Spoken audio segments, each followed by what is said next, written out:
Assalamualaikum warahmatullahi wabarakatuh. Salam sejahtera, Om Swastiastu, Namo Buddhaya. Salam kebajikan. Alhamdulillahirabbil alamin. Assalatu wassalamu ala asyrafil anbiya wal mursalin. Sayyidina Muhammadin wa ala alihi washabihi ajmain. Amin amma ba'du. Paman Usman akhirnya sekarang jadi ketua KPU kan model Paman Usman itu yang dipraktekkan oleh ketua KPU sekarang, yaitu melindungi seseorang yang dititipkan oleh bosnya, oleh Presiden Jokowi kan. Padahal ya Pak Mahfud tentu menunggu debat antara Mahfud dan Gibran. Caimin juga menunggu debat dengan Gibran, yang kemudian orang rumuskan nggak mungkin itu terjadi karena ada seseorang yang mesti dilindungi dan diselamatkan dari tertawaan publik. Pemirsa, format debat Pilpres yang disusun Komisi Pemilihan Umum menjadi kontroversi. Berbeda dengan debat Pilpres sebelumnya yang digelar sesi debat khusus Cawapres. Kali ini KPU menyiapkan 5 putaran debat, namun semua pasangan Capres-Cawapres hadir bersamaan. 3 calon wakil presiden yaitu Muhaimin Iskandar, Gibran Rakabuming Raka, dan Mahfud MD semua angkat suara soal tidak adanya sesi debat khusus untuk Cawapres. Format debat Capres-Cawapres 2024 yang disusun Komisi Pemilihan Umum menuai polemik. Pasalnya, KPU mengubah format debat untuk Cawapres.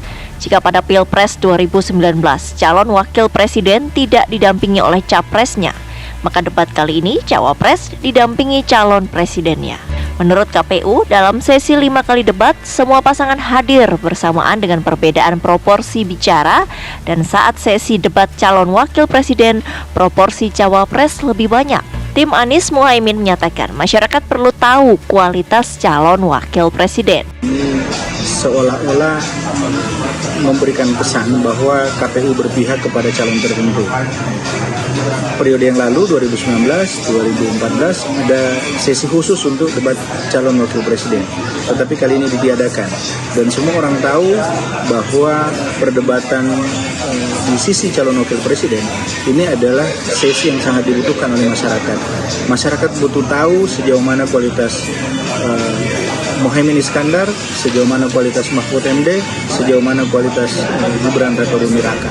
Format debat Pilpres ini juga dipersoalkan oleh tim pemenangan Ganjar Mahfud. Ketua KPU dan KPU tidak berhak untuk mengubah format debat itu. Kenapa? Karena itu sudah diatur dalam undang-undang, sudah diatur dalam peraturan KPU. Jadi kalau mengatakan bahwa debat ini tetap 5 kali dan Capres dan Cawapres itu akan hadir dalam setiap debat, yang beda itu cuma format bicaranya, porsi bicaranya. Menurut saya ini akal-akalan yang tidak boleh kita terima ya. Kita mesti konsisten menjalankan apa yang ditulis dalam undang-undang. Cawapres itu kan juga perlu membuktikan kepada publik bahwa dia punya visi, dia punya komitmen, dia punya kemampuan, dia punya kesiapan, dan publik tahu gitu. Publik tidak bodoh. Publik itu tahu bahwa Cawapres itu bukan semata-mata ban serap. Cawapres itu punya peran yang sangat strategis, penting, apalagi dalam hal presiden itu berhalangan, ya, tidak bisa menjalankan fungsinya. Jadi debat Capres yang memang selama ini dibagi 2, 3 kali untuk Capres, 2 kali untuk Cawapres, itu penting, dan disinilah publik punya hak. Sementara tim Prabowo Gibran menyatakan pihaknya mengikuti aturan yang dibuat oleh KPU.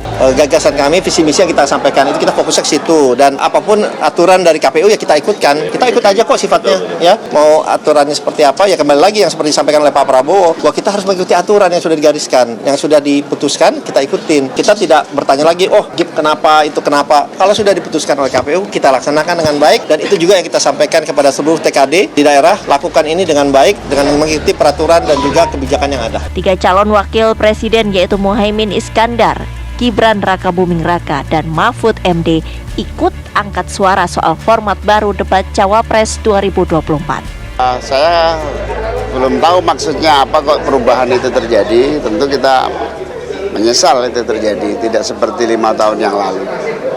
Menguntungkan pasangan tertentu nggak Gus dengan ada debat Cawapres ini? Ya sebetulnya debat ini kan bagian dari transparansi rencana dan gagasan ke depan.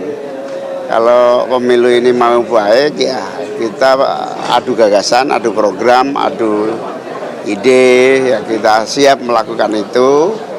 Tapi KPU kita tunggulah supaya lebih terbuka. Tapi tetap berharap ada debat khusus cawapres itu ya Gus ya? Ya pasti, kita ingin berharap itu. Cawapres yang berubah mekanismenya bagaimana? Ya kita kan ngikut aturan KPU juga. Kan saya juga nggak tahu update-nya di sana seperti apa. Kita ngikut aja kok ya. Mas, tapi prefer didampingi Pak Prabowo atau mending sendiri sih Mas? Sama aja. Sama aja. Nggak ada yang menguntungkan siapa-siapa kok.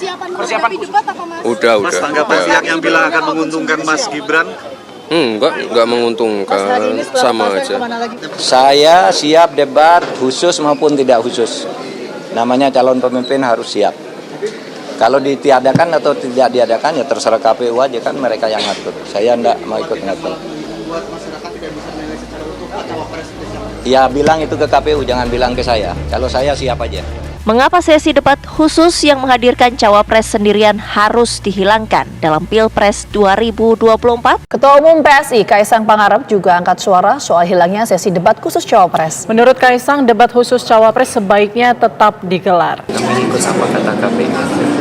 Diadakan ya ayo, nggak diadakan ya. Kalau memang lebih baik diadakan aja. Kalau diadakan aja Mas. Mas Gibran siapa berarti Mas? Itu saya nggak tahu. Kan saya Kaisang. Baca deh. Saya Kaisang bukan Gibran. Tapi kalau timnya Mas Prabowo, Pak Prabowo, Gibran ini sendiri siap jika ada? Saya rasa jauh lebih baik kalau ada debat cawapres. Pemirsa, tim pemenangan Ganjar Mahfud mempertimbangkan gugatan hukum terhadap KPU terkait format debat Capres-Cawapres. Todung Mulya Lubis mengaku kecewa karena ada kemungkinan KPU meniadakan debat khusus Cawapres untuk pemilu 2024. Dan para Cawapres akan didampingi oleh Capres masing-masing sehingga dalam debat sebanyak 5 kali Capres-Cawapres akan selalu berpasangan. Ya, benarkah KPU berencana meniadakan debat khusus Cawapres serta dari mana munculnya gagasan itu? Untuk membahasnya telah bergabung bersama kami politikus PDI Perjuangan Deddy Sitorus, Wakil Ketua Umum Gerindra Habibur Rahman, dan juga Komisioner KPU Idham Holik. Ke TPN Ganjar terlebih dahulu ini, Bang Deddy. Saya mau mengonfirmasi lagi, menurut KPU kan ini sudah disepakati oleh ketiga perwakilan paslon bahwa format debatnya akan seperti ini. Benarkah sudah disepakati seperti itu? Apa saja yang disepakati dengan KPU, Bang Deddy? Sikap kita kan jelas dari pernyataan tadi ya dari tim hukum kita Pak Todung Mulya Lubis. Kita bilang disepakati ketika bersepakat dengan KPU itu kan bagian dari cara kita membuat pemilu ini adem dan tidak banyak keributan. Tapi mari kita kembali dulu, kenapa sih ada debat? Kenapa sih undang-undang mengatur tentang debat? Jelas dinyatakan dalam undang-undang 3 kali debat capres, 2 kali debat cawapres. 2019 dilakukan, tidak ada masalah. Kenapa kita butuh debat dalam kontestasi pemilu? Supaya itu menjadi panggung nasional di mana seluruh rakyat Indonesia punya kesempatan untuk melihat, menguji ya bagaimana isi kepala, mimpi, visi, pandangan, sikap, posisi dari calon pemimpin puncak bangsa ini, itu capresnya. Juga untuk cawapres untuk melihat apakah memang calon wakil presiden itu punya kemampuan, punya wawasan, punya kematangan yang sama dengan presidennya. Mengapa begitu? Karena kita ingin memastikan ketika ada terjadi hal-hal yang tidak diinginkan, misalnya presiden terpilih itu berhalangan tetap, maka wakilnya lah yang akan menggantikan sebagai presiden, sebagai pemimpin tertinggi republik ini, kepala negara, kepala pemerintahan. Itulah logika mengapa di negara demokratis yang beradab dibuat itu sehingga masyarakat bisa menilai. Lalu tanpa ada alasan yang jelas, tiada angin, tiada hujan, dirubah oleh KPU yang sekarang. Tidak ada landasan filosofis yang bisa membenarkan. Berarti belum disepakati, Bang Deddy ya? Ya? Berarti untuk format ini belum disepakati ya? Kami kan menolak sebenarnya. Kalau tim yang ada di KPU itu terpaksa harus tidak mengatakan keberatannya, walaupun mempertanyakan, itu bagian niat baik kita supaya pemilu ini bisa berlangsung sesuai proses. Tetapi yang menjadi pertanyaan kami, pertanyaan masyarakat, apa urgensinya bagi KPU mengubah format itu? Tidak ada alasan filosofis tadi yang saya katakan. Tidak ada landasan etis yang memerlukan. Tidak ada persoalan teknis yang memerlukan. Mengapa harus dirubah? Nah, itu mengapa karena harus dirubah, Bang Deddy? Itu saya coba langsung tanyakan ke Bang Idam ya. Kebetulan ada Bang Idam di sini. Nah, Bang Idam, apa yang menjadi dasar KPU merubah format debat ini? Karena tadi Bang Deddy ini menyampaikan bahwa ini kan kalau kita lihat pada tahun 2014-19 itu formatnya 3 kali debat capres, 2 kali debat cawapres. Kenapa ada perubahan ini, Bang Idam? Pertama, kami ingin tegaskan kembali ya, beberapa kali Ketua KPU RI menyampaikan kepada pers ya bahwa debat pasangan calon presiden wakil presiden dilaksanakan sesuai dengan peraturan perundang-undangan. Ya, beliau juga menyampaikan 3 kali debat calon presiden dan 2 kali debat calon wakil presiden. Dikarenakan tadi ada komentar berkaitan dengan debat di tahun 2019 yang lalu, di 2019 yang lalu itu debat calon wakil presiden hanya sekali, tidak 2 kali. Ke depan kami tegaskan bahwa debat calon wakil presiden akan diselenggarakan 2 kali sesuai dengan penjelasan pasal 277 ayat 1 Undang-Undang Nomor 7 tahun 2017, dan ini terbukti dengan kami menuangkan dalam peraturan teknis KPU, yaitu peraturan KPU nomor 15 tahun 2023 pasal 50 ayat 1. Saya pikir tidak ada yang mengatakan bahwa debat calon wakil presiden itu ditiadakan. Oke, berarti artinya untuk pemilu 2024 itu debat khusus cawapresnya sendiri tanpa capres itu tetap ada seperti 2019 atau seperti apa, Bang Idam? Debat cawapres sebanyak 2 kali itu perintah aturan dan itu dituangkan di dalam peraturan KPU. Dalam waktu dekat KPU juga akan mengadakan rapat koordinasi kembali dengan tim kampanye dan nanti akan dibuat tata tertib. Jadi nanti ketika tata tertibnya terbit kami akan sampaikan kembali kepada publik. Baik, jadi begini Bang Idam, debat cawapres itu ada 2 kali tapi tetap didampingi capresnya atau hanya sendiri nih? Kita mau pastikan lagi nih Bang Idam. Nanti akan dirapatkan dengan tim kampanye dalam waktu dekat. Berarti artinya ini belum final ya, masih dibahas ya, Bang Idam ya? Sampai saat ini KPU belum menerbitkan dokumen resmi berkaitan dengan mekanisme penyelenggaraan debat ya, sebanyak 150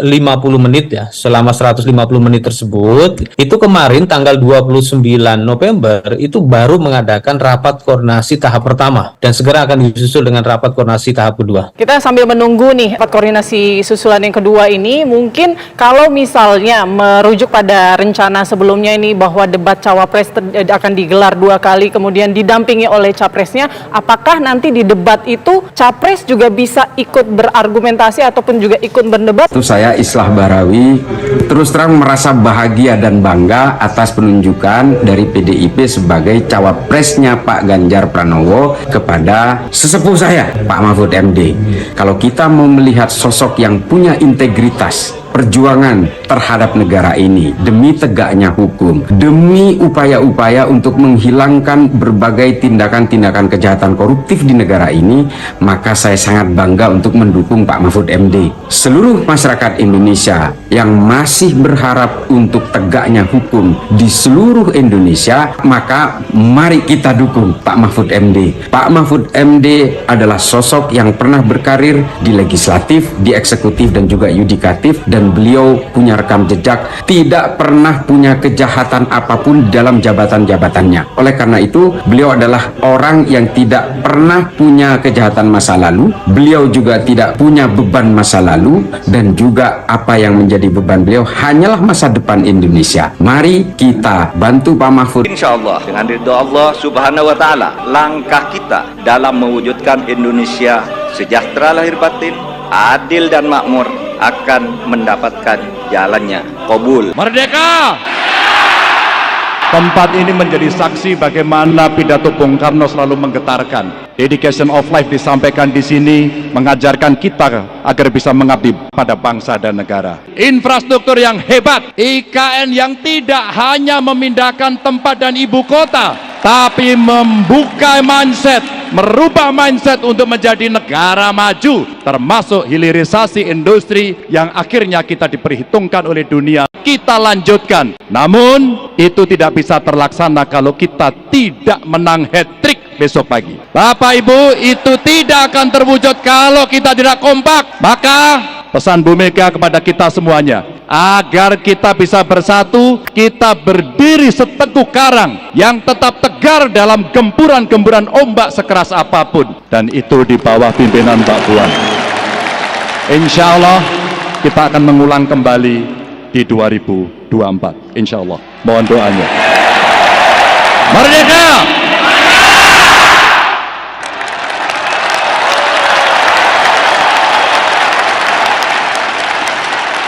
Semoga Allah senantiasa menuntun kita di jalan yang diridhoinya. Aku qouli hadza, astaghfirullah li wa lakum. Wassalamualaikum warahmatullahi wabarakatuh. Terima kasih.